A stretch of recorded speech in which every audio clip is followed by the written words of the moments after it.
Welcome to Break the Silence, Build the Future, a podcast dedicated to amplifying the voices of survivors and advocates while shedding light on the pervasive issue of gender based violence. Join us on a journey where survivors find strength in sharing their stories and experts offer profound insight. First episode of this podcast, what are the signs of gender based violence, whether it's happening to you, your loved one, or somebody you work with? I'm joined by Alamatu Dominiquin, award winning advocate of girls and women's rights, mentor, a friend, founder of One Girl at a Time.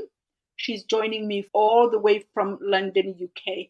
Thank you, Alamatu. Thank you, Fatumu, for having me. And I want to also say hello to the audience that will be listening to this, and for colleagues around the world working so hard this time of the year to put things right and supporting victims and survivors of domestic abuse. Thank you. Thank you for joining us. I really appreciate your support and your hard work for the last decades and the decades to come, and your effort to advance rights and protection and safety of women and girls across the globe, in Africa, in Europe, and I'm grateful for your support. In the first episode today, Dominiquine, I thought we would talk about what are the signs that, whether it's happening to us individually or a loved one or somebody we work with, what are the signs that we notice? And also, when we say, before we even explore the signs, when we say gender-based violence, what are we talking about? Thank you. That's a good question. I mean, gender-based violence, as you said, it's an actual global situation affecting millions and millions of people around the world. And in my case, as you said earlier in the introduction, I'm an advocate for women and girls who have been victims or survivors of gender-based violence. And in my case, it covers a wide range of area.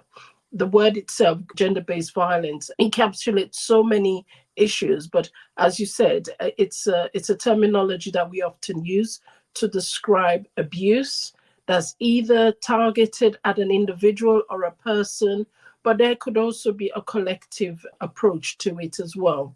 And as you know, we talk about gender-based violence in the context in which it happens, and there are various incidents of gender-based violence. You could look at the sexual gender-based violence, emotional gender-based violence, physical gender-based violence. We also can even add in financial gender-based violence, because now we're beginning to understand the depth of gender-based violence. In my case, I work mostly with women and girls. In many cases, though it affects sometimes an individual, but when you look at the impact, it affects a community, it affects a country, it affects a wider range of areas, and not just a personal. One of the definitions I like to use is that gender-based violence is very specific and it's very targeted at the individual in which this is happening.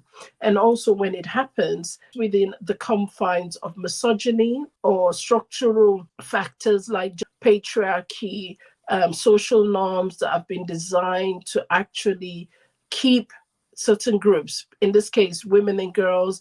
There are social structures that are put in place to sometimes not just minimize the rights of others, but also infringe on the rights of others. So we look at it from a human right perspective as well, and we look at it in terms of the disparities that it has around inequalities, because again, in some contexts, gender-based violence can actually affect those who are less within the structure dynamics of power, and also within the dynamics of rights. For example, if I use in my community, I'm originally from Sierra Leone, West Africa. Sadly, we have patriarchal belief systems that actually have infringed upon the rights in so many ways of women and girls, which by extension goes into things like harmful traditional practices. So in terms of definition, we could use as many as we want. But for us today, I want us to focus on the impact in terms of what gender-based violence does to communities that I work with, which is often women and girls. Okay. So, like you said, if we look at gender based violence, the scope of it and the impact it has, different groups based on characteristics that usually push them outside what we would consider the normal social framework is really far and wide. And like you suggested, if we delineate and focus on not to dismiss the other groups that fit in that categories that are impacted, but if we delineate and focus on violence against women and girls. So I Mhm. like that idea of, and it's a gender-based violence because the violence against them, whether it's individual person that's doing to an individual woman or Yes. socially condoned structures that are intended to unleash violence against the women and girls. So that I like that idea of focusing our attention on that one particular aspect. Thank you for doing that for us. So to move on from there, then this particular woman that is experiencing violence, what are we looking at? Because for myself, when I hear violence against women and girls, I'm looking at the black eye, I'm looking at bruises over the body. But as you explained at the beginning, it runs deeper than that. How do we recognize that, and how do we know where the roots are? Yes, thank you so much again. I mean, you've just touched on one of the main areas that I really wanted to cover, which is the depth of gender-based violence, its roots and causes, and how we can, as a society, and even in my case as experts, work around these issues to really address the fundamental. Because again, in terms of gender-based violence, very specific, as I said earlier, and it's aimed at a gender. So in some communities, just being born a girl already, you are exposed to what we would deem as gender-based violence. You're sort of in a community that is conducive to the abuse. And in certain communities, for example, as we were talking earlier, gender-based violence is almost synonymous with what I would call the depth of a society, because again, the way we treat women and girls in our society will tell us what the level of gender-based violence that exists within those communities. Mhm, Now, in certain countries around the world, in certain communities around the world, the value we place on women and girls, whether it be through equal rights, whether it be through education, access to education, or reproductive health rights, for mhm, example, will tell us the way the women are valued within their society. There are certain communities where it is okay for women to be beaten by their husbands or their spouse, for women not to say a word in sort of their community around decision making.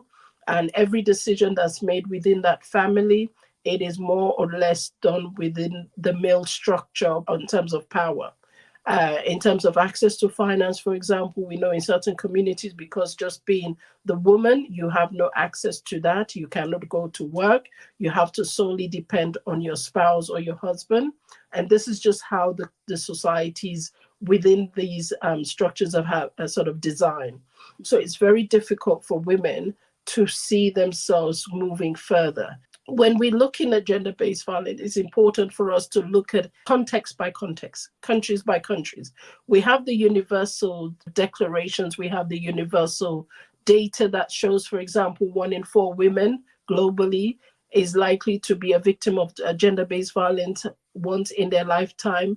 We know, for example, in other communities, 1 out of 10 girls will be dropped out of school. We know in certain communities, teenage pregnancy again could be higher. So mhm, when we look at those individual data, it shows how gender-based violence exists in those communities. So, and then we can break it down if we want to either see the examples. I like the last question you asked. How can we identify gender-based violence in our community? And I would like to use one example because, again, when we're looking at gender based violence, there are many levels. We look mhm. at the physical, psychological, social, financial. I like to focus on domestic violence because, again, it gives us insight into what gender based violence is. Thank you very much for that explanation. Like you said, gender-based violence or violence against women and girls Mhm. is as varied and as different as the people it happens to. So it's sometimes almost challenging to define it and nail it down. When my daughter got into this relationship she was in, it was less than 2 months into it that the violence started. And then what followed was that she wasn't coming into family events, the major family events that she would, in her normal self, would come into, whether that is a family member, a brother, a sister, or cousin graduating from college or from high school or from grade 8, whether it was like somebody getting engaged, somebody getting a job, somebody getting married, any of those events, she wouldn't come. But she wouldn't say, I can't come. All indications are she was coming. She had her plans. She took the day off or the afternoon off or whatever. But then all of a sudden she wouldn't show up and she wouldn't take our calls. If we said, are you okay? Are you on your way? Should we wait for you before we start eating? Or she would disappear for the next 2, 3 months and she wouldn't take anybody's calls. And then when she rejoined the family, we were caught in this difficult time that we don't really want to bring that she missed this event and what happened, because we don't want to lose that we have her here today. So it almost became, when she comes, let's not mention anything, so we're not alienating her and she could come, allow her a way to save face. But gradually her not being able to take part in any family situation Mhm. got worse and worse. And that was the isolation that, when she resisted, the more she resisted the isolation, then the physical violence started. What would you say to a family member, a loved one, a friend, a colleague that's watching this? What would you say to that? How would you go about?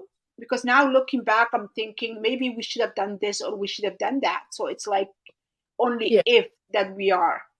Yes, and I'm so sorry about what happened to your daughter. And of course, her story is one that resonates really with me and many other people who have worked in this area for many, many years. Now, I mean, obviously, we don't know the ins and out of this case, but I Yeah, wanted a particular situation that may have been present in your daughter's relationship.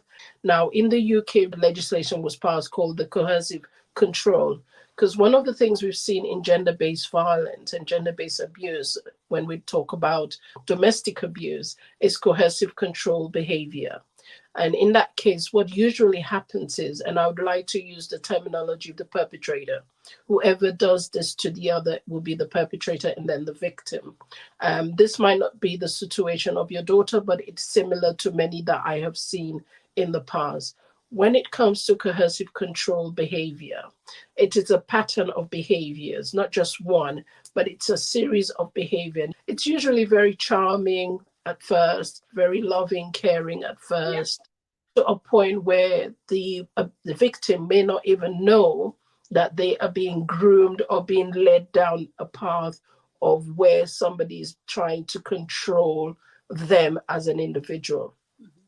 And these behaviors sometimes would deprive the victim of their independence or making decisions, where almost they're gaslighted in thinking that whenever they make a decision, it will be like the example you gave. You invite your daughter for a meal.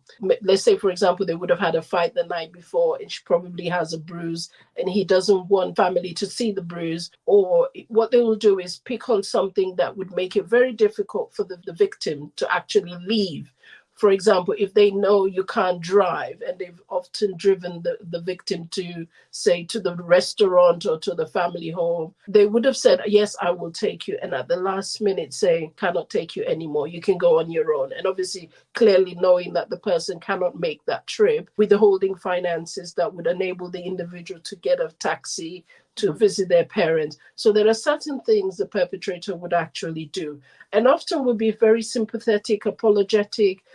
I didn't mean to do that. I didn't really understand that you had to go to the restaurant to meet your mom or your sister, there would always be some excuses. And over time, the victim actually buys into some of these reasons that the perpetrator will be given, because coercive control is very systemic. It's regularly done to the individual to a point where they don't even realize themselves that they are under this powerful force of control. Mhm. Which is why in the UK we really see coercive control as the factor that often might even lead to suicide or to even homicidal incidents, because the way it's done, because coercive control has been one of those areas that we initially did not understand its impact and how far reaching it can be for the victim. It's about removing the victim from everything that they know or love or can use to help themselves. They might even control what they do, what they eat, what they wear.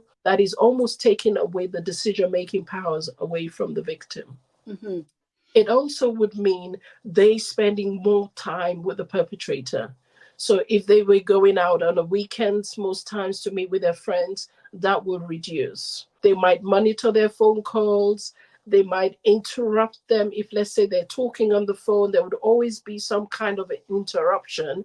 Mhm. And so, again, it's systemic, it's over time, it's regular, it's non-stop. It's being done in a way where you then begin to police yourself. Even when the perpetrator is not there, the victim will always now think just as the perpetrator would think. It's so difficult for us as parents, advocates, until it's pointed out to the victim. Many times, when women, particularly women that are in coercive control, very difficult for them to see themselves until it's been pointed out that this is not normal. Why Mhm. must you every day at 4 o'clock be standing or watching your phone? Because they're worried, if I don't answer that call now, she will then be worried now. If I don't answer the call when I get home, we may go into an argument, we would have a fight. The scenario begins to play at every opportunity, to a point, even when it doesn't happen, the victim will think it's happening. Yes. Always become very suspicious of herself, becoming so conscious of her actions now. What we see is this repetitive putting down of the victim. Why do you want to go to that party? You don't even have dresses that would make you look nice when you go to that. Oh, why do you like hanging out with these people? Don't you know they don't like you? You're always with your mom. Don't you know your mom doesn't want the best for you? You're now a grown adult. Why must your mom make a decision for you when you could make those decisions? So these are some of the conversations. I'll give you an example. A lady once called to ask for my advice. She was married with one child. Baby had died just after they got married. So it went to this point where the husband was working, but every 1 o'clock he comes home. He would come home for like a nap and goes back to work. She wasn't working, but she was always at home for when he comes in and will make his tea or lunch. And over time, he will then will say, I'm coming at 1, and she'll be prepared and be ready. And he wouldn't come. So other times he would come, and then sometimes he won't come. Let's say he then turns up when she wasn't expecting him. And obviously she hasn't made tea because he's not regular anymore. It's Mhm. sporadic. Well, why haven't you made me tea? I want you to make tea. Whether I'm here or not here, you have to make my tea. So after time, she just constantly would make tea. He wouldn't be there. Friends that would visit would say, well, why are you still doing this if he's not here? It went on for a while, to a point where she began to feel something was really wrong with her. And finally, when she sought help, which was what she was calling me for, was that actually you haven't done anything wrong. If he could let you know when he's home so you could make the tea, but Mhm. if he's not letting you know, this is not your fault. When the relationship ended, she felt really depressed. Mhm. It has affected her in such a way. That is just one example of coercive control. Thank you. There is an impact and consequence for these happening. So, what do you think could be some of the impact or the consequence, not only for the person, but the community, for us ignoring or failing to recognize or not to reconcile after we recognized the violence against women and girls?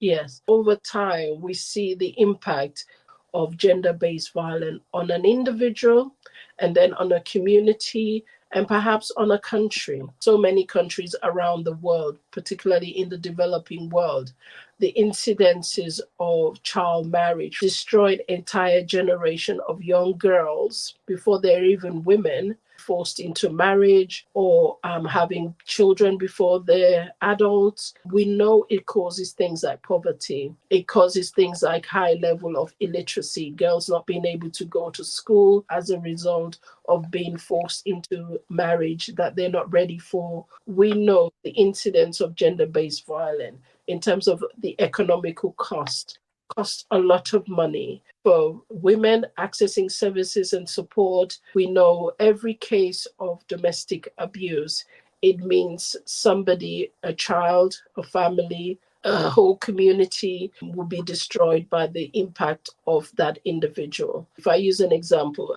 a mother who's a teacher and has two children in school, she's an expert in what she's doing. And one day she was subjected to extreme violence at home from her husband, which meant she could not go to work. And not going to work meant her students were not able to get the support that they needed. And her two children, because again, she would take her children to school, but because she was so violently violated, she was unable to take her children to school. Now, if you can look at that and the impact that is having already in terms of the extension and the depth of that, and then you imagine the services that she has to access. She had to move home. She had to go into a refuge. It meant she lost every sense of her immediate surrounding, the safety that she may have had, connections she may have had from her local community where she lives, because now she has to move homes and go into a refuge. For every woman that goes into a domestic violent refuge, for example, it means a lot of money for the local authority who are providing that shelter, who are looking after their children, providing a counselor, providing a play assistance for children, providing food, providing shelter. All of these things cost a lot of money. These are just some of examples I could use. There are many more. So we look at the economical cost, we look at the social cost, we look at the individual cost that violence does have. And challenging violence and abuse also has a cost. Going to court, we also want to let people know how far reaching the impact can be.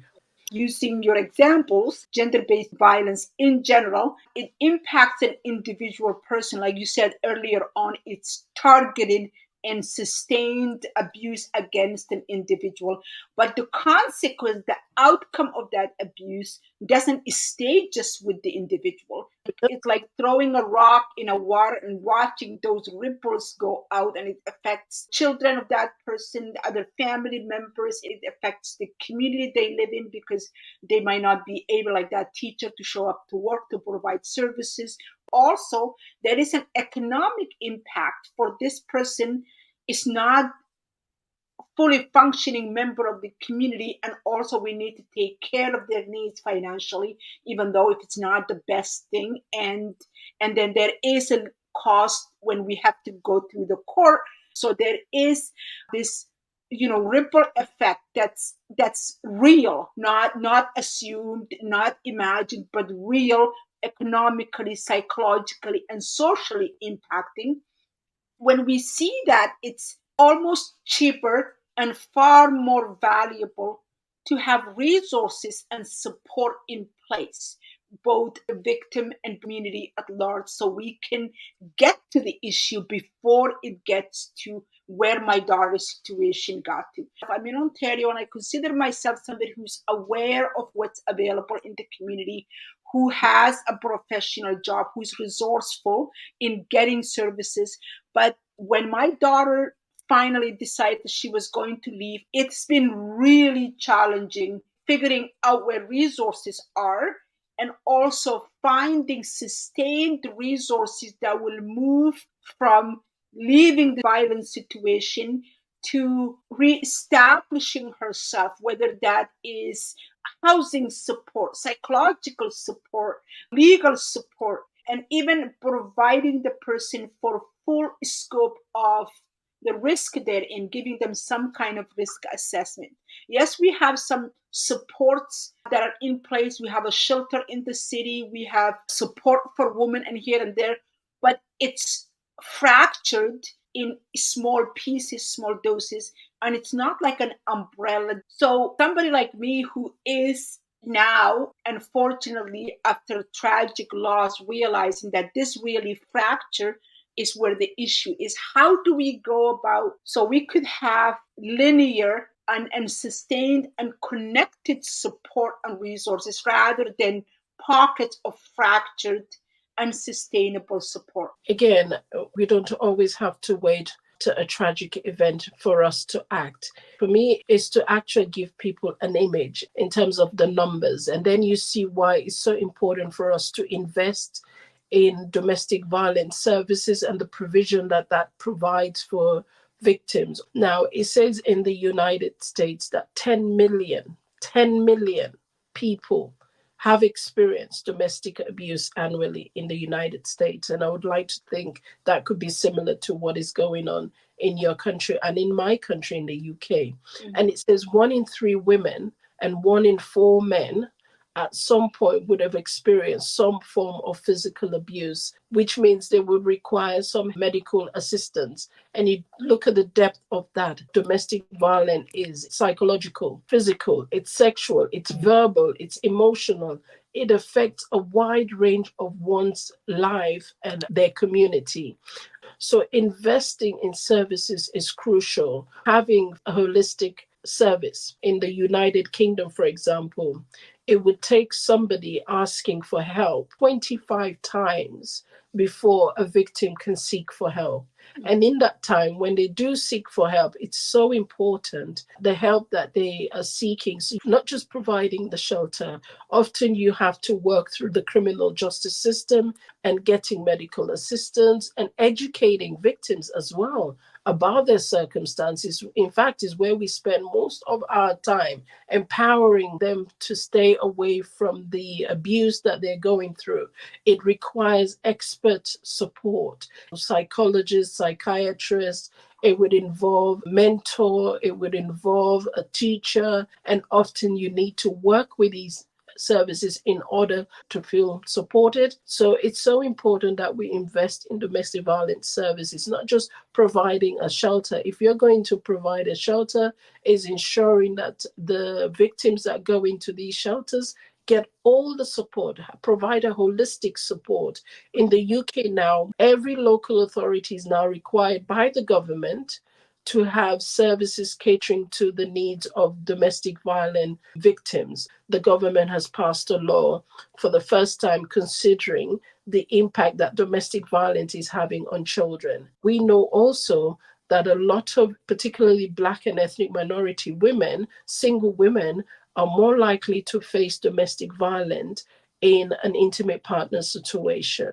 So we do provide shelters, and in those shelters, we do provide a lot of services because, again, the risks are there. Once you've done an assessment to identify what the risks are, the victim has to have all those provisions, providing them with the support that they need. In some cases, once you've done the assessment, it will say this individual need more support around economic empowerment, that she has been a victim of economic abuse. I once supported a woman who had come to the United Kingdom as a spouse, and obviously her immigration status was dependent on her being married to the abuser.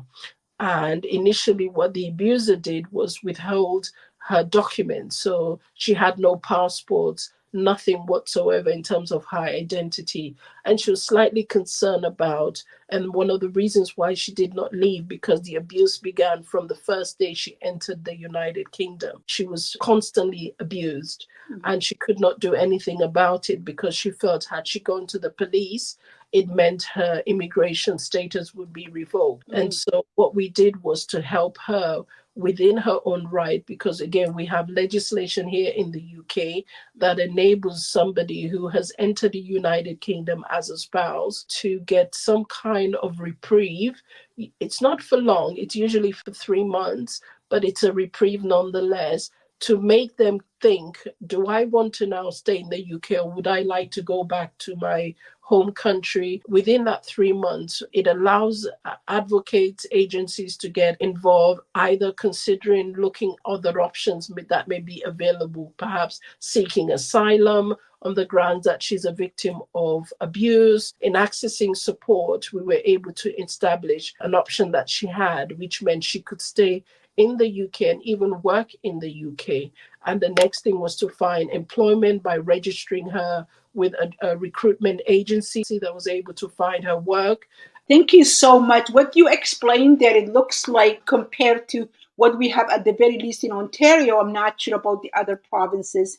What you have in UK looks like bottom up in supporting the person and also top down where all levels of government seem to be somewhat involved in providing services that needed to be done, whether it's the federal level, which allowing the woman to secure some kind of immigration status to stay in the country, to the local level where she gets a housing and support. As far as I understand, in Ontario, we don't have that, bottom up of supporting the individual and top down where levels of government are all involved in providing services and making sure this individual is taken care of. So, what would you have as a call to action for somebody, for example, who lives in Ontario like myself, that wants to reach out to the policymakers, whether those policymakers are city level, provincial level, or federal level? What could be one call to action that we can issue? Again, a call to action that I would like to give, and again, you've touched on so many areas of importance. And for me personally, my call to action in terms of what policymakers can do is to consider domestic violence or intimate partner violence as a public health issue, just as we have done with smoking, just as we have done with driving whilst intoxicated, just as we have addressed the issue of the impact of HIV and AIDS in the 80s. These are serious issues. When you look at the cost, the financial cost, for example, in a lifetime of domestic violence in the United States, for example, it says it's over 103,000 767 in terms of financial cost. And you look at the productivity that this is having, we are spending as taxpayers, we do spend a lot of money. And so looking at the depth that this has on our society, it's high time that policymakers look at ways that we can combat or prevent from happening. When we do have victims, it's important that these services are there so that they can have access to them and that they can get the help that they need. And it's to have a multi agency approach to these issues. There is no point in a victim accessing just one service. All services must work together. In the United Kingdom, the Services Commission within multi agency approach. Once a police officer receives a call of an incident of domestic abuse, it is required by law for the police officer to make referral to a domestic violence service provider, a local authority where you have a social worker if there are children involved, and if there are elderly persons, you go to adult safeguarding. So in order to safeguard and protect the victims and the dependents, once the police gets the call, these are the steps they must follow. And it's a legal requirement that they must make a referral to the domestic violence service so that the domestic violence services could do an assessment of the risk in which that individual is in. Yes, today they've gone to the incident and this is what was observed as part of that incident. However, they now need to make sure that a domestic expert needs to look at what has been going on. It's possible that this individual has been going through a series of abuse. This could not be the first incident. So it's important that the police makes that referral. And in making that referral, they then kick off what we call a multi-agency risk assessment where the doctor would be required to attend because they are statutory bodies, a nurse, a school. So all these individuals that are statutory providers must attend the meeting. A domestic violence agency present the case to say this is what was observed by the police who attended the incident, and these are some of the actions that we can take to safeguard and protect the victim and their dependents. So everybody has a part to play. It's everybody's responsibility when addressing the issue of violence in our community. And I think if we look at it that way, in terms of the collective effort, it's something that we can do. But we all have to work together. This is not something that is just incumbent on just domestic violence services providing support to victims, but everybody has to work together to see how best we can support. Thank you so much. Basically, if we look at domestic violence, gender based violence, violence against women and girls, like we have seen smoking. And in Ontario, some of the cities had domestic violence, gender based violence, violence against women and girls as epidemic. But the province hadn't seen it that way. Yes. Until we name it, we won't know what to do with it. And once it becomes a public health, it means everybody now sees it for what it is, and we all have a part to play in eliminating it. That's the stance that the United Kingdom has taken towards coming up with a strategy on violence against women and girls, which requires every local authority, every city, town in the United Kingdom has a domestic violence commissioner. We have the overall commissioner, and it's within the commissioner's role to ensure that the services are catering to the demands of those communities. The commissioner then works with other commissioners like the commissioner for health, commissioners for policing, and they all come together. So it's a multitude of professionals, law enforcement authorities working together side by side. Because again, when we look at the overall cost that domestic violence or gender-based violence has on community, it is robbing us of some of our values. So in order for us to address those issues, we need a collective approach to it. And that is what is happening here. Thank you so much. We reached at the end of the first episode of the podcast, Break the Silence, Build the Future. This episode titled Recognizing the Signs, Understanding Gender-Based Violence. I was joined by Alamatu Dominic Keane, an advocate for the rights of women and girls, award-winning keynote speaker, and all around an awesome person and support. Thank you, Alamatu, for joining me.